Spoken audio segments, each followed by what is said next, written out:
Hey everybody, Jason Burmis here, and it has been much too long since I have covered Julian Assange and had the Action4Assange crew on my program as they broadcast their vigil. So coming up in about 10 minutes, we are going to be live with Action4Assange, the very loose-knit, decentralized network of activists that still, believe in free speech and exposing war crimes and holding those in power accountable. Because I have to ask you right now, is the man over my left shoulder here, is that gentleman, is he a war criminal? Is he? Is he a cyber terrorist? Is he everything we should be afraid of? Is he everything we need to prosecute? Well, I do want to remind people that this platform, YouTube, is a part of Google, is a part of Alphabet, and at the time there was a guy named Eric Schmidt who wrote in this little book about Julian Assange and what he should do. Well, not he should do, what the United States power structure should do to guys like him that would oppose their interests, and it's prosecute them heavily. And we've seen all sorts of nasty, nasty things coming at Julian Assange. And they continue to this day. There was never any talk of letting him out from coronavirus. Give me a break.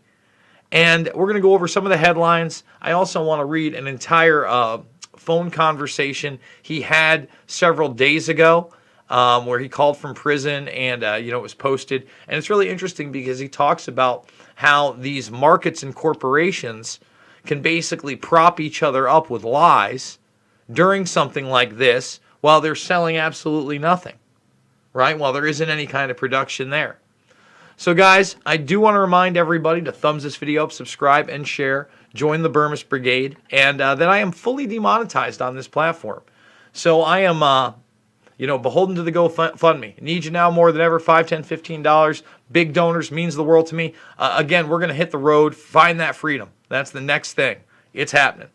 And I don't know where the freedom is when the United States can come up with this imagination land indictment of a non-U.S. citizen and then failed to mention the fact that the WikiLeaks video that many of us are familiar with, we're not going to watch the video. Here's a still frame of it, where journalists are executed via C-130. Okay, yeah, although that's right. That's right. That's WikiLeaks. And that, my friends, sadly, this right here, this is something that happened over a decade ago. I want to put that into perspective. The release, by the way, is what we're talking about. The release was over a decade ago because these crimes have now been going on for the better part of 2 decades in the Middle East, right? And we only know 100% for certain through those OPCW leaks that the internal investigation was basically a sham at the very top, and those that went in there realized there was no chemical attack in Duma. Yet, that's April 2018. Here we are, June 2020, and the United States still hasn't been held accountable. We're still in Syria. Okay? And this is one of the ex-Reuters or Reuters bureau chiefs saying, listen, we need to bring Julian home. This is going to set a shocking precedent. All right, if there is a trial and he is extradited, and all signs point to a kangaroo court right now, a kangaroo court instilling their authoritarianism. That's the reality. All right, we are in for some trouble, folks. So I want to read this. All right. Julian called me a little earlier at 14:22 London time. This is on the 13th from Belmarsh. This is not the first time, but as you can imagine, every time I hear his voice, I feel honored and moved that he should dial my number when he has such few and far between opportunities for phone calls. I want a perspective on world developments out there. I have none in here, he said. which of course placed a considerable burden on me to articulate thoughts on capitalism's fate during this pandemic and repercussions of it all on politics, geopolitics, etc. The knowledge that Her Majesty's prison authorities would discontinue our discussion at any moment made the task harder. Okay? In a feeble attempt to paint a picture for him as broad a canvas as possible, I shared with Julian my main thought of the last weeks. Never before has the world of money, i.e. the money markets, that include the share markets, been so decoupled from the world of real people, real stuff, from the real economy. He's right. He's 100% right. As propped up and as much of a facade as it was before this, I mean, my goodness. We watch in awe as GDP, personal incomes, wages, company revenues, businesses, small and large, collapse, while the stock market is staying relatively unscathed. The other day, Hertz declared bankruptcy. When a company does this, its share price goes to zero. Not now. In fact, Hertz is about to issue $1 billion worth of new shares. Why would anyone buy shares of an officially bankrupt company? The answer is because central banks print mountain ranges of money and give it for almost free to financiers to buy any piece of junk floating around the stock exchange. Here it is. Complete zombification of corporations is how I put it to Julian. Julian commented that this proves that governments and central banks can keep corporations afloat when they sell next to nothing at the marketplace. I agreed. But I also pointed out a major conundrum that capitalism faces for the first time. It is this. Central bank money printing keeps us asset prices very high while the price of stuff and wages fall. This disconnect can go on growing, but when Hertz, British Airways, etc. can survive in this manner, they have no reason not to fire half of the workforce and to cut the wages of the other half. Exactly. And I've been saying this. Why wouldn't they cut the workforce and cut wages? What do you think all this work from home forever is? I mean, we're in very, very, very frightening times. This creates more deflation, depression in the real economy, which means that the central banks must print more and more to keep asset and share prices high. At some point, the masses out there will rebel and the governments will be under pressure to divert some income to them, but this will deflate asset prices. At that point, because these assets are used by corporations as collateral for all the loans they take out to stay afloat, they will lose access to liquidity. A sequence of corporate failures will commence under circumstances of stagnation. I don't think capitalism can easily survive, at least not without huge social and geopolitical conflicts, this conundrum. Listen, it's not about actual, capitalism. That's not what this was ever about, guys. This is about the consolidation of power of the predator class. This is about censoring what they want. And, I did a walk and talk today. They're now locking down parts of Beijing and rounding people up again. So here we go again. Here we go again. So all I can say is this. Number one, obviously I believe the virus is real. If they drop another bioweapon, who knows how much more deadly it will actually be this time around, right? And who knows what the extent of these lockdowns will end up being. This is a really uncertain and frightening time.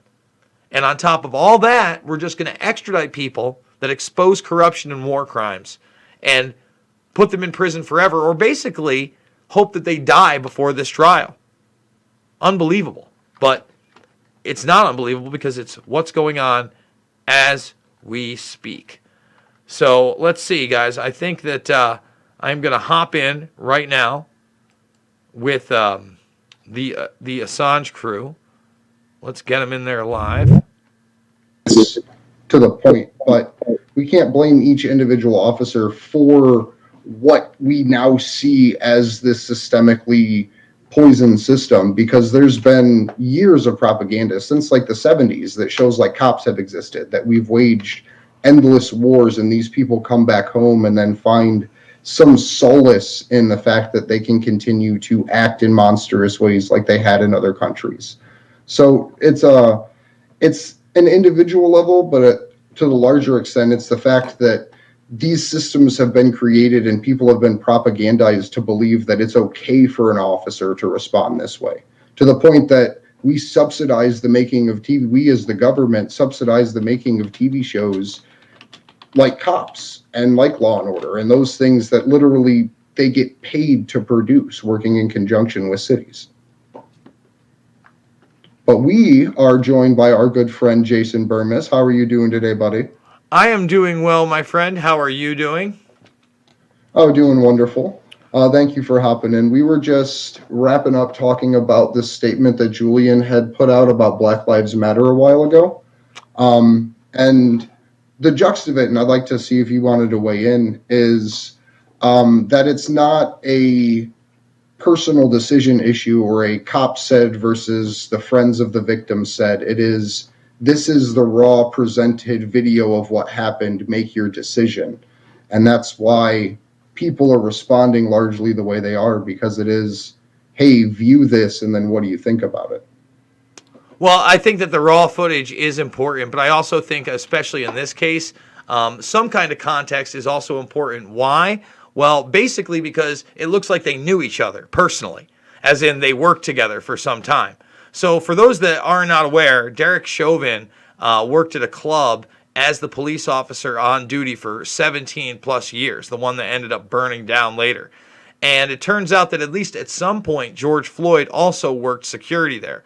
Now, earlier this week, on top of the reports that were out there and several people talking about it, CBS News got one of the security guards to go on a 50-minute interview. Now, they only showed about a 90-second excerpt of it, but he said that they knew each other pretty well and that Derek and he did not like one another, and that Chauvin sometimes was quick to be rough with customers, pull out the mace, etc., and Floyd didn't like that, apparently. That's the gist of what they cut up. But then they also said that they contacted the family members of Floyd, and they said in part, they said that it could have been personal as well. All right, so now I want to take that into account. Now, there are two things that could happen with that. Number one, the next day, the security guard that gave the 50-minute interview, he recanted his story. He said he was mistaken and that he was thinking of somebody else. It wasn't necessarily George Floyd. Now, some have suggested if they did, in fact, know each other and not like each other, that could escalate it to premeditated or first-degree murder on Derek Chauvin's part. Okay, as in he did it on purpose because there was some kind of a grudge. Now, on the other end of that spectrum, when this thing goes to trial, I would imagine that the defense's argument, on top of the videos that show that Floyd resisted initial arrest to go into the car, that he had dropped drugs and acted nutty, is that Chauvin and he didn't get along, and he was very frightened because Floyd was 6'7", etc. So, in my mind, at least at this point, no matter what you believe about it, nobody's going to be satisfied. And after you've seen these riots now in America, if Chauvin isn't convicted, I think the riots will be worse after those trials. And on the other side of that spectrum, I think that if he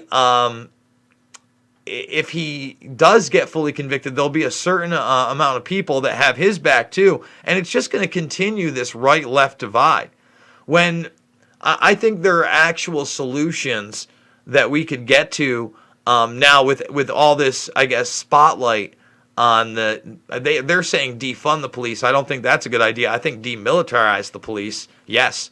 I think hold the police. That's part of the defunding. Like, defunding is just the way to grab people's attention.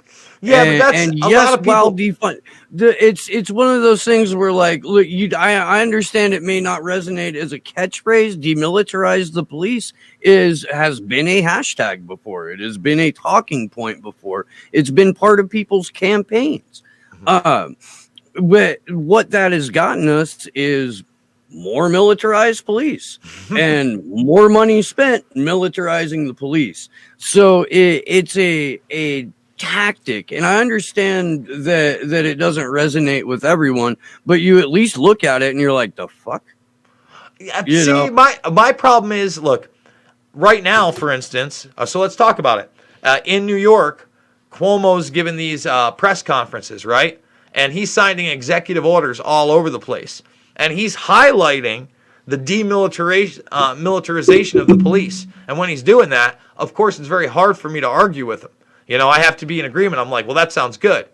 But then in the same breath, he is being an authoritarian and threatening local governments that he will cut their funding if they do not enforce his draconian regulations on businesses. And then bragged about the 25,000 calls that he got on restaurants and bars that were not social distancing, over 16,000 establishments, and threatened to take people's liquor licenses. He also said if police officers and their units don't want to wear masks, that he will just shut them down. He will defund them directly. So that's my issue. You see what I'm saying here? Look. No, I do. And look, it's possible that every mayor or governor, it certainly mine is as dumb and corrupt as Cuomo. You know, it's possible. But at least in Santa Cruz, like, we're in charge of the Santa Cruz Police Department, ostensibly with the purse. We are. We're you know, it's a municipally funded entity. And they take up 63% of our budget. In a college town, and then some subsequent communities that are, you know, more or less like cottage style vacation places. Mm. And still 63% of our budget is ate up by the police department. That's absolute insanity to me. I'm not saying that the police, first of all, I want to say this. I think that we do have to find a better way to hold police brutality accountable. It's always made me sick. It's an issue I've talked about, police corruption as well. You know, the body cams can't just go off. And then when you do have something controversial that happens, I think the first thing you should do is take it out of not only that municipality, but possibly that state. You know, put them in like a lotterized community to get their fair trial. So there isn't the cronyism, the local cronyism that there's going to be. I mean, it's tough to stop it nationally. I know the internet's out there, but at least a jury of their peers in another state might find it very, very different. And if you can somehow randomize that. My other fear of this whole thing is that, look, guys, you got motherfucking Spot, the fucking Boston Dynamics DARPA robot running around Singapore with multiple attachments ready to go on the top of that thing, telling them to stay 3 feet apart. All right? You know what I'm saying? And I don't want to see this being like, well, we can defund it this way because Spot, the fucking DARPA robot, only costs a one-time fee of $210,000, and he's going to fucking fix us up in 3 months on shifts of people over in the park that are policing people, and he's going to get the record, and, you know, there's no way he can have any brutality. It's the bringing in of AI, dehumanization, the automation nation in so many ways, and we divide each other by race. In my opinion, the most fucking arbitrary issue in the world. I got news for you guys. It does. You see how my skin's a little more tan than Steve's here? Guess who cares at the top? No fucking buddy. No fucking buddy. They're sitting there cackling and laughing. They don't care. They just want to make sure they can oppress the masses, whether they're black, white, Asian, Native American. I mean, you name it. That's the name of the game. And when you got a guy like Julian Assange, again, in prison on a fake indictment that doesn't even mention the war crimes and the videos that he exposes, right? That's choo-choo training along. And the media is not only not covering that, but not covering what he's saying about this pandemic, saying what's going on. We live in the bizarre, man.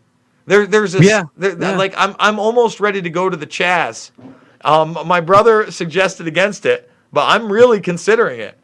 I would recommend going there and being the best on the ground reporter that could possibly show up in there. So I am in full support of you going to the Chaz, and I am a couple days away from definitely trying to get out there and joining you personally. I just have to have my I'm really thinking about it. You know, a lot of people have said, well, my brother said, look, all it takes is one person to point at you and say it's that right-wing guy. And I'm like, look, man, I've always been good at getting out of situations, using my mouth. I'm no right-winger. I've never been a friend to the right wing. I don't know what the fuck they're talking about. And he's like, look, man, it doesn't even matter. He's like, you're just different than them. And I said, I challenge that. I feel like there's going to be more of an atmosphere. And if somebody gets violent with me, man, I mean, I don't know. Maybe we'll be live streaming while it happens because, you know, I'm not going to back down. And I want to see what's going in. Make sure you point the camera at their boots. What's that? Like, so that, make sure you point the camera at their boots so we can see if they're a cop or not as they're coming at you. Well, I mean, at this point, the cop boots are probably off. They got a nice pair of Timberlands or something like that. Steel toes just in case. Look, man, we're just in wild times. It's just, this is the other thing. I'm no right winger, right?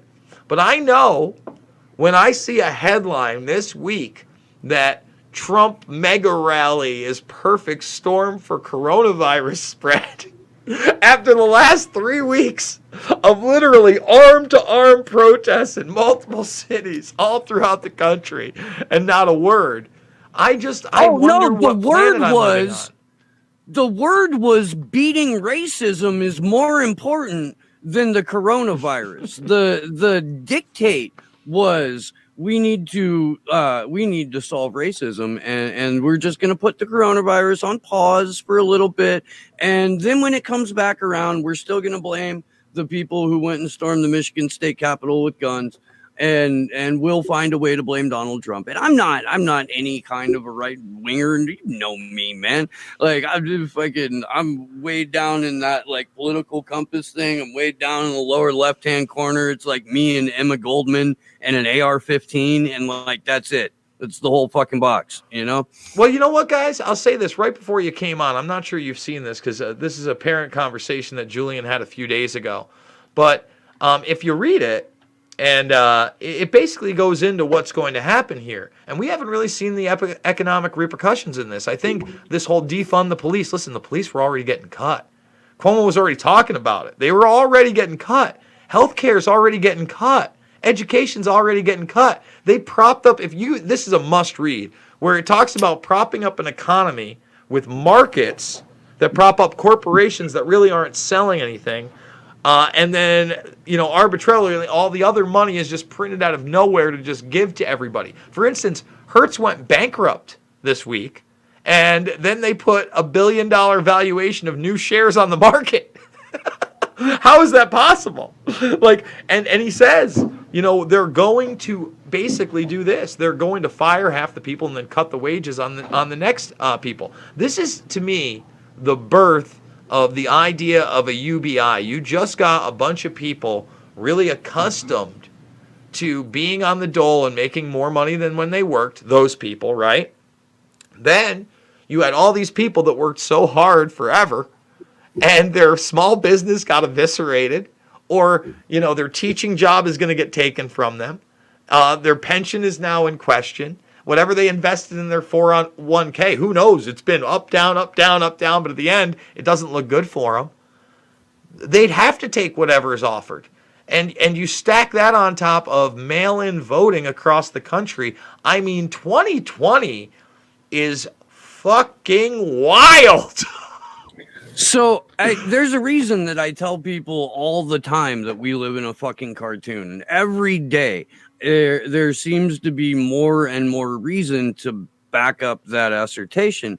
I had a really bad joke out of that sentence. Anywho, this is going to be the first election, Jason, that I can remember where no matter who wins, like 75 to 85% of the country isn't going to believe the results. And we've got to take that and we've got to add record unemployment to it. We've got to add the fact that there still hasn't been like a real second round of corona checks, And here's the thing. I don't know if you guys saw this headline yet, but Beijing just started locking people down again, rounding them up and locking them down. That's why I'm so out of here. Listen, I went and took a big drive today, guys, out in the country. It was like the best thing. It was so relaxing. I went and saw my brother. We went to a restaurant where nobody had a mask on except for the guy behind the bar. And then when he realized it was my brother, he took it off. And everybody was cool. Even the couple that was 85, 90 years old, when they walked off, they didn't walk off with a mask. The guy touched my chair. He wasn't scared. We enjoyed it. You know, this little place that I wouldn't want Cuomo to take him out. He's threatening liquor licenses, SLA keep that one under inspections. your hat. I mean, that's the real deal. And I need out of this state, and I wonder, are we going to fight back in round 2? Because round 2 is coming. The people that want this lockdown to continue believe it. They are going to. So I don't think they can actually get around 2. I don't think that in this moment, that when they try to say, okay, go back in your house, everything's shutting down, that people are going to do that. I think that people will realize the reason they're locking down is because so many other people care about these issues and because there's so many people in the streets. Because we're already seeing in Seattle protesters getting arrested 3, 4, 5 days later after not even interacting with the police, but just for being at the protests. People are getting picked up out of their cars. They're losing their jobs. So the surveillance state is working, and that's the thing that we're ultimately going to have to push back against. Well, let me ask you this. What happens if this time around they release something that's more deadly? You ask how they get people to stay inside. What if people actually start dropping dead on this round? All I'm saying is this whole fucking thing has been shady from the beginning, right? You look at it, you look at the HIV insert, you look at the fact that today the headline, by the way, is, what's the headline today? Oh, the stock market went up. Why? Well, because we have a coronavirus steroid that now works. Did you guys see that? Let's do it live. On the heels of banning hydrochlorococaine or whatever the fuck it is. Well, again, and that's the thing, the medical tyranny that has gone on around this coronavirus steroid. Let's type it in. But that was the big thing today. Now it's okay to say this. Common drug reduces deaths even with people on vents. And now it's a scientist in Britain, and it's a study. It's a steroid called dexamethasone. Now, oh, neat. All I'm saying is, from the get-go, I said what? Intrafusions of vitamin C and steroid treatment. I think I talked about methylprednisolone they were using down in New York. Why is this stuff never even talked about? Why are we living in a time where doctors that say they injected antibiotics into their patients and they survived, why are they getting taken down on YouTube? The medical martial law on this is extremely scary. The fact that they quarantine you away from your family is also very scary. And then you don't get the choice. So all I'm saying is, Andrew, I don't think, number one, there are, it may be detached for you, but here in New York, there are still people that are scared shitless. I want to assure you, like, there are still people that are really scared. And it's weird to be around. I'm still in the twilight zone a lot of the time. The further downstate I go, the further twilight zone like it is. All right. Yo, this is Santa Cruz County, man. Like, in the same way that Ronald Reagan said that Orange County is where good Republicans went to die. Like, Santa Cruz is where good liberals go when they've, amassed enough fortune to buy a house here.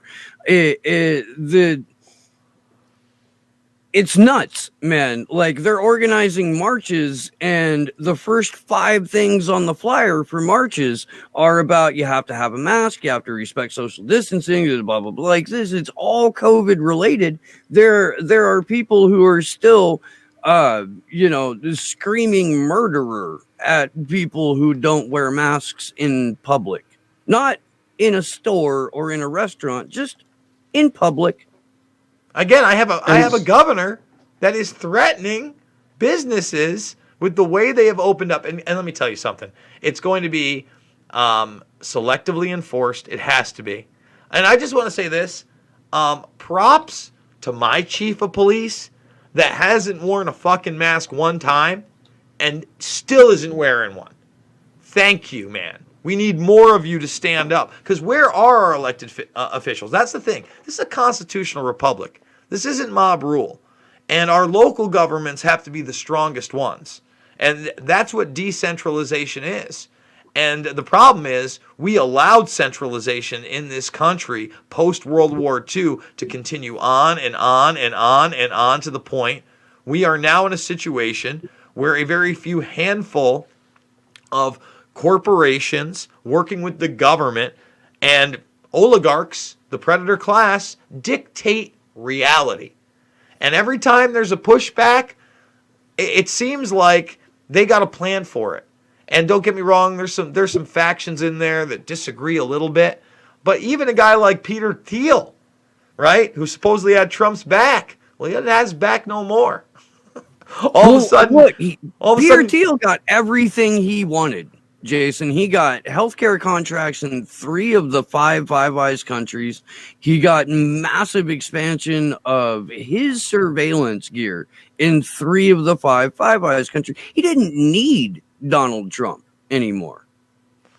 You know, the thing is that's my problem. You get these people that get behind these supposed billionaires that are the good guys. Peter Thiel's not a good guy, just like Eric Schmidt's not a good guy. You know, 2 steering members on the Bilderberg Committee. And, I mean, the other craziness about this, if you think about it, right? A lot of people are talking about this great reset and the upcoming Davos, and that's when, you know, they're going to get together, and it's going to be a big show, man.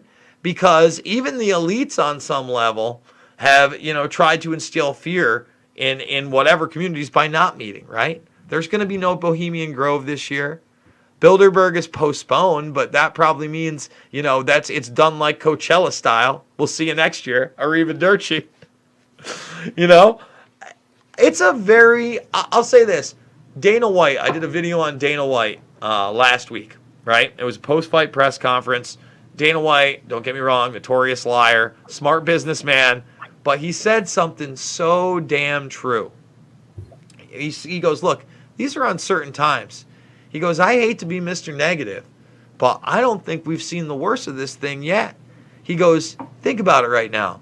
He goes, he's like 40 million people plus, they're not working, and somehow the stock market's up. He goes, that makes no fucking sense. What's going to happen? And he goes, well, there's going to be massive layoffs. He goes, then there's going to be bankruptcies, and then there's going to be foreclosures. And then he goes, and then who knows what the fuck happens with this virus. He goes, talk about uncertain times. He's like, yeah, they're pretty uncertain right now. And I said, man, you know, Dana, I say a lot about you, but spot mother trucking on, friend. So, you know, and that's probably, you know, that's a week and a half ago during these riots. I don't want to say riots because a lot of them are protests, but the riot flavor and the unaccountability on that is also going to have a sour taste in so many people's mouth. A lot of people don't like seeing an elderly grandfather lying on the sidewalk dying for some TVs. Okay? A lot of people don't like seeing some guy who they can't see their face. They can't see anything but maybe their, you know, the underside of their eyes and maybe a small part of their arm roll up on somebody and baton them in the back of the head. Or I don't like seeing my friend Dan Dix, who's all of 5'4" and 135 pounds, have a bottle pounced off of his head as he's being escorted away from police because there's a mob of 100 people that want his head. I don't like seeing that. You know, it's a wild time. And if you had told me this was going to happen in May or June, I may have believed you if you told me this in March when everything was going down. I would not have believed that it was anything but the coronavirus. You know what I'm saying? And that's... real quick, I got to throw this by you. You said a great comment in the chat. If Bohemian Grove is closed, let's take it over and turn it into an autonomous zone. You know what? Poikinen, that made me your most brilliant. See, here's the thing. If we wanted that as an autonomous zone, this would be used in court 5 years from now to put you in prison forever if there was any traction to that movement and there whatsoever. Would absolutely be no connection between Steve and the people who did it. That would be the best part. It would basically be like Bohemian Gate. So I did want to transition here because we love punching at Mike Pompeo because he's just a piece of shit. So the Trump administration has started targeting members of the International Criminal Court that are investigating the United States war crimes in Iraq and Afghanistan. Do you want to jump in and read a little bit of this, Steve? It doesn't go too far down until it gets to the meat. Sure. Let me make sure I've got there. We go.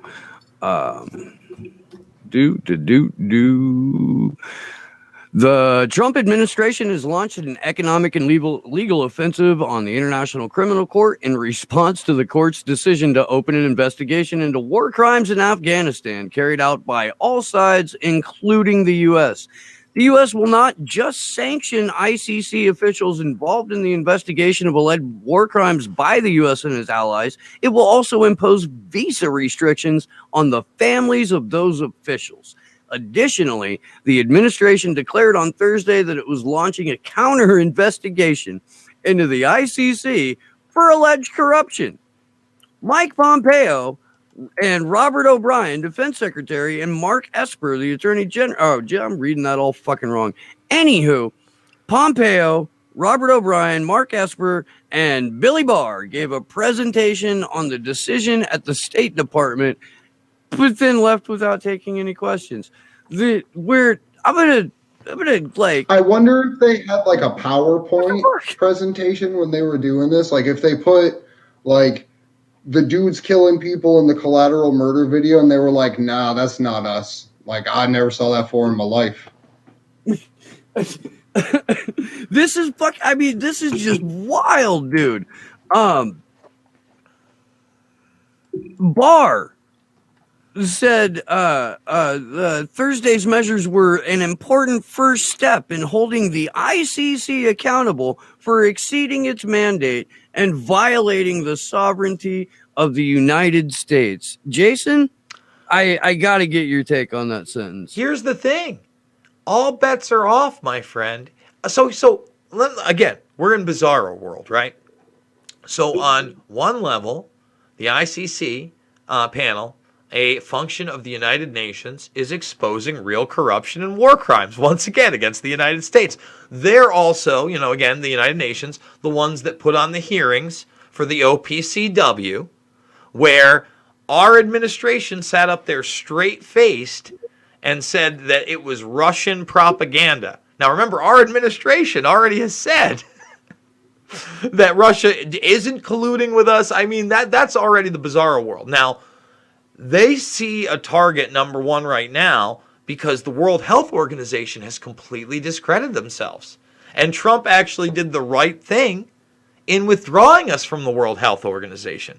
So it's one of those really big conundrums, right? Steve, everything's not black and white. I don't like globalization.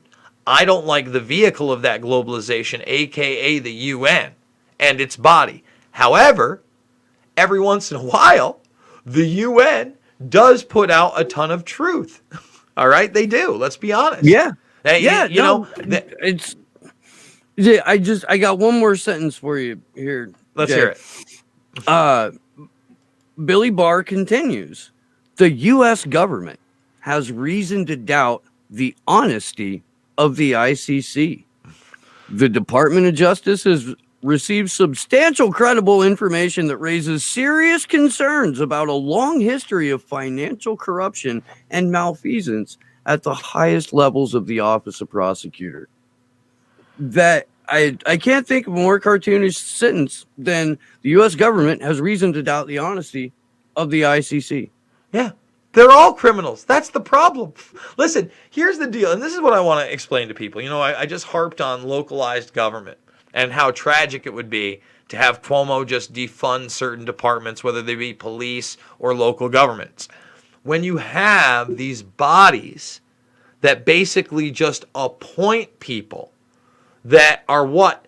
Basically dependent on foundations and other governments to give them money.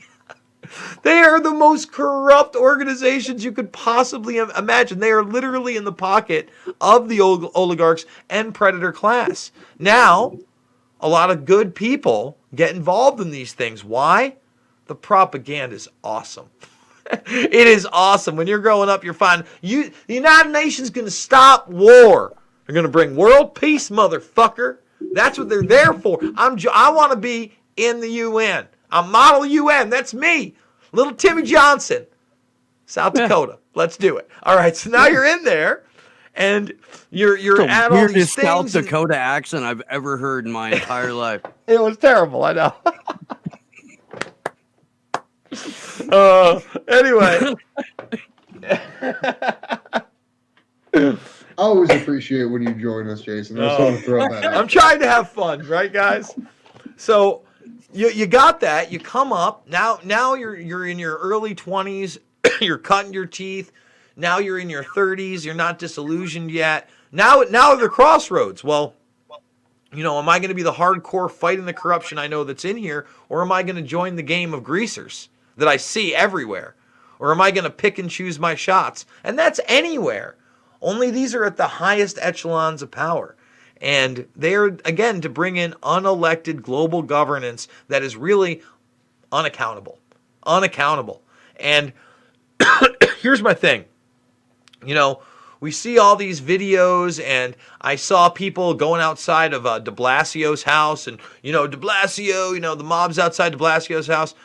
The last time the mob actually targeted someone that was worthwhile, that put the predator class on notice, was Mussolini in World War II.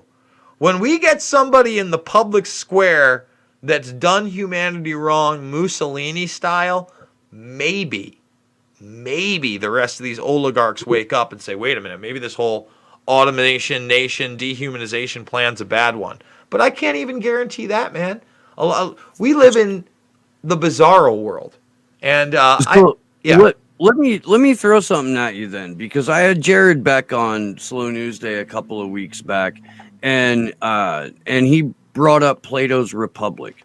And, said, obviously we're at the oligarchy stage of the cycles of government right now, but it's crumbling. And what comes next after oligarchy is democracy. But the original Greek demos of the people, small d democracy, which is mob rule. And there's a couple of generations of that, and then we cycle back to a republic. Have we moved too far into a global, intelligence sharing apparatus for the republic to even make any sense in 2020? Or does Plato have a point? Did Jared Beck have a point? Because I don't think Plato foresaw automation. Yeah, here's the problem. They might use, ordo ab chaos, right? So there might be a little bit of mob rule to divide the number of people while they need us. After they don't need us, they don't fucking need us. And Plato and his crew, as, advanced as they were for the time, they didn't have weapons in space. They weren't carrying around. Suck it, Plato. Suck it. You talk about generations. There is no right generation. Now with these protests. What's that? I was going to say right now with the intense state of protests around the country, regardless of what it's for, whether it's break the lockdown, whether it's to end systemic racism, whether it's general strike protests, the one thing that no one ever focuses on, which is part of this divide and conquer strategy, is the underlying tools of our oppression, which, like we were pointing out, are the intelligence state, which are powered by our internet infrastructure, which are powered by the fact that we don't have municipal level data encryption before you even reach the broader internet, that we don't have net neutrality even. So the part that perplexes me about where mob violence will be applied is if people will realize that we're going to have to go one human generation without the internet to be able to rebuild it in such a way that actually allows for it to be decentralized and encrypted. Good luck getting any generation full board to get rid of the internet, because again, we're on a planet of 8 billion motherfucking people. Period. And, as interconnected as we are, we also are still decentralized, but technology still has the possibility of being passed on to just about anybody in the furthest corner of the world with the right circumstance, right? The bottom line is we have no idea what the power elite have really done since Eisenhower warned us of that military-industrial complex. And what I mean is we don't know what's underground. We don't know what their true technologies are. We don't have the blueprints for their actual plans via the technology they've put into place. To imagine that you and I, as knowledgeable as this stuff as we are, as studied as we are, as much as we pay attention, know even half of what's really going on behind the scenes with this technopoly and how they've used it to Edward Bernaysian style, cull the population, not just, physically cull them, as in take lives, but cull them in different directions in whatever cultural revolution they see fit. Oh, it's post 9/11, war on terror. Let's get the Middle East. It's post-COVID. It's your neighbor now because he won't wear a mask. And I'm just saying, these social engineers, man, I think we see a lot of their tools. We expose a lot of their tools. But at the same time, they have stuff at play that, we can only imagine, unfortunately. So I think for me, I'm team humanity, right? I think if enough people wake up to the fact that we're not fucking useless, that no matter how amazing they make a machine, we fit somewhere in the picture, and that we shouldn't just be ruled by people that somehow economically have more than us. That's not how it works. The idea, again, it's very frightening to me that in my state, Bill and Melinda Gates are going to reimagine education. Bloomberg's going to get his contact trace force. And, Eric Schmidt here, who wants to reshape the future of people, nations, and businesses in the new digital age, which we're in, is going to just reimagine New York State. With again, a governor that has said that if you don't follow his rules, he will defund you. Whether you're a local municipality, government, or police force. He literally said this 3 days ago. I covered it. Go watch my latest Cuomo video. It's not cool. So, we have to stand up against this. We have to get back to the Constitution and Bill of Rights. We have to hold actual criminals accountable. Like, listen, they want to put the surveillance state on us. Guys that you could prove are war criminals like Bill Gates. That's right, motherfucker. You're a war criminal. You've done some pretty fucked things to society, my friend.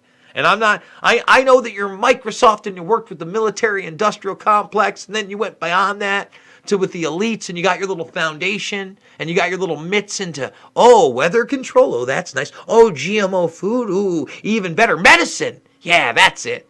Yeah, reproductive health. That's my number one stunner. And your GMO mosquitoes or whatever. But those people, they don't deserve a special place in hell. They deserve a special place in Rikers Island, which is a 24/7 reality show where every camera is accessible to citizens to show, hey, look at what these guys are really living in. No luxury prisons. They're living their life in the real deal prison. And you know what? If I want to tune in at 3 a.m. to watch Dick Cheney cry on a toilet somewhere in Rikers, I should have that. That's when we've taken back our fucking country. So, just to be the ultimate contrarian, I guess, to that point, and just because it'll be fun to do, and it's something that we actually talked to Kevin Zeese about a little while back, is the idea of how to handle the people that have heinously abused society. Because it's easy to say, fucking torture them, burn them, but the hardest thing to do is have the first act of whatever resembles a state or your civilization be the way you want it to function. So I guess, justice is justice, and there needs to be something done to them. But I think it needs to come through transparency and open trials and through a criminal justice system that can actually hold I'm not people saying to you just account. put him there. Oh, he's on trial, baby. But again, just here's the thing, Andrew. Just like I said to you early in the very beginning, we were talking about Black Lives Matter, right? So this Chauvin case would probably be impossible to put anywhere, right? Just because it has the national media attention. There's nowhere you could go to not know about this right now, right? But in the vast majority of these police brutality cases, whether they're racially motivated or not, localized judges, district attorneys, etc., are far more likely to collude. So if something happens in Los Angeles County, you can probably find a county in Kentucky that will play it fair. And with these people, who puts them on trial? We have to find a way that, again, that family in South Carolina, they're represented, and Bill Gates is trying. Holy shit! Bob Thompson, 42-year-old real estate agent with 2 kids, learns what Bill Gates did in India and why they threw him out because of his vaccine program. Oh my God, wow, those kids are my kids' age. Yeah, they get to decide. But at the same time, these are the want same Bill people. Gates' jury to be comprised entirely of people with like 4 minimum wage jobs just so they can pay rent, and like couple of kids, and that's who I want Bill Gates' jury to be comprised of. Because if you give him an actual jury of his peers, they're going to let him off. Not only let him off, they might give him a fucking medal. The jury against that fuck. That's what I'm saying, huh? Not only let him off, Steve, they might give him a fucking medal. They might give him a new foundation. They might give him the building he's being tried in. And then they might actually allow him, through executive order, to test one of his vaccines on any of the jurors that dared to speak out against him. And his attorney, I mean, you name it, man. That's the kind of corrupt system we're in. That's my point. We don't live in a constitutional republic. For a very long time throughout society, might has been right in many cases. When you get up to that level, money can buy you so much. But when you get even beyond money, right, you get to people like the royal family, whether that be in Saudi Arabia or England. You have a Prince Andrew running around that Bill Barr says, oh, we're not going to extradite him. Oh, no, we just want some evidence from him. No, Epstein killed himself. He did. That's the bizarro world we live in. And I think that above all else, we got to shout that shit from the rooftops, because if Assange has proved anything, we're not going to be able to shout that shit from the rooftops much longer. And that's why I shout for him. I don't have to agree with all of his politics or his strategies or, some of the things in the past that, he said about 9/11, etc. I do know that I can't allow my government to paint him as a cyber terrorist on the most arbitrary of matters and then demonize the rest of us as what? Public disclosure organizations on the level of ISIS, Al-Qaeda, and Hezbollah, folks. On the level of nation states like North Korea and Iran that they want to bomb the fuck out of. So, guys, I have a hard out at 11, but I do want to let my audience know Action4Assange is the website. Why don't you gentlemen tell people what they can be expecting from you guys? So right now we're currently in the, I think, 3rd or 4th week of our crowdfunding campaign. We're trying to get back to Washington, D.C. again. Jason, you were just awesome to come down and join us when we were there in February. We've got 3 full weeks of very memorable demonstrations and events and panels. We are always trying to find more and more people that will come join us. So please do come join us. We are about to release our 2nd teach-in video that will be a series of from now until we're not calling it a rendition, or we're not calling it an extradition hearing anymore. Julian Assange isn't a U.S. citizen. He's not being extradited. He's being fucking renditioned. Short of the black bag, and maybe with the black bag, we don't know, but we would Yeah, I lost my damn train of thought there for a second.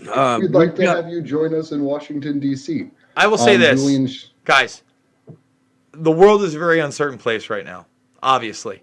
There would be nothing I like more than to come out in the beginning of September in Washington, D.C. and protest the atrocities that are going on via that trial and let people know that this is really an important issue. And, you know, Andrew, one of the things I've said that's really disheartening to me about this whole thing is, you know, in a matter of moments, you know, again, I get it. Race is an issue. Police brutality is an issue. There's a ton of different things surrounding this event. But the fact that we couldn't get 100 people behind us in Julian Assange in one place, and this is happening all over, really, guys, it eats me up. Like, you guys know, probably more than anybody, just spending a few days to me, I'm the real fucking deal. You know, I'm not Instagramming myself. I'm not looking to be an influencer. You know, I want to live my life, and I want those around me to be able to live their lives. All right, that's it. And we don't have to agree on everything. We certainly don't. But we have to agree that free speech is a big fucking issue. And we should always have the ability to expose our oppressors when they're committing war crimes and atrocities against other us's. Not other black people, not other white people, not other brown people, other us's. All of us. Every fucking one of us. And if you can't get behind that, I don't know what you can get behind. So I'm going to say this. You know, I'm thinking autonomous zone maybe. I'm going to have a talk with my audience whether we're doing that. I'm definitely still traveling across the country. I got to find my forever home. I can't stay in New York much longer for some of the issues I talked to you about in this very broadcast. But if the stars align and somehow, you know, we can do this, I would love nothing more than to come down in September and be with you guys. Other than that, I do want to say, go check out Action4Assange. Help them out financially. Get them down there. If I can't get there, obviously they're going to be on the show, and I'm going to be covering it. Guys, I absolutely love you, but I got to jump, okay? Any last words, Andrew? No, I just want to say go to the Chaz, man. Go join in, we'll talk about it. We'll talk about it in the DMs. Sure. All right, we'll talk about the Chaz. Okay. The midway point between my house and Chaz is my buddy's property in Southern Oregon, where we could like go shoot guns all day. So you should think about that. And that will be the second part of the video after you have your community takeover of the Bohemian Grove, you cyber terrorist, Steve Poikonen. Slow Tuesday show, everybody. He's a good man. Storm Bohemian Grove. Later on, gentlemen. Thank you. Guys, I had a really fun broadcast there with Action4Assange. It's been a long time coming since I've done a broadcast with them, and you know, I love those guys. So listen, thumbs the video up on your way out. Make sure you subscribe, share. Guys, again, I need your financial support more than ever. Can't make money on YouTube with honesty. And I saw some people in the chat thinking that I'm going to get pulled off for saying what I said about Gates. It's the truth. Is the truth going to get me pulled off? Maybe. Well, now I can talk about steroid treatment and COVID-19. Apparently, that might have been harmful content 3 months ago. Like, that's the wacky-ass world we live in. So, again, make sure you subscribe, guys. All my documentary films in the playlist section right now. Loose Change, Final Cut, Fabled Enemies, Invisible Empire, A New World Order Defined, and Shade the Motion Picture. And check me out over on Rockfin and Minds. I'm over on Minds as well. Just did a couple posts over at Minds that you're going to go want to check out. Trust me. So, guys, I absolutely love you, and I will see you all on the flip side.